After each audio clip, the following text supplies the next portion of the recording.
Viete, kde dostanete pokutu za prekročenie rýchlosti podľa výšky príjmu? Alebo kde sú najväčší kávičkári na svete? Je to práve Fínsko, kde priemerný Fín vypije viac ako 12 kg kávy za rok. Fínsko sa radí medzi krajiny s najlepším vzdelávacím systémom. Vláda patrí medzi najmenej skorumpované vo svete.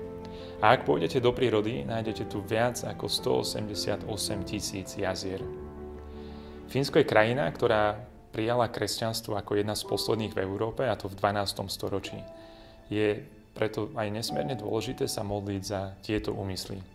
Za politických predstaviteľov, pána prezidenta a predsedu vlády, aby spravodlivo a múdro viedli svoju krajinu. Za obyvateľov tejto krajiny, aby spoznali Otcovo srdce, jeho dobrotivosť, lásku a odpustenie. A v neposlednom rade za cirkev, aby bola jednotná a aby bola povzbudením a domovom pre svojich obyvateľov.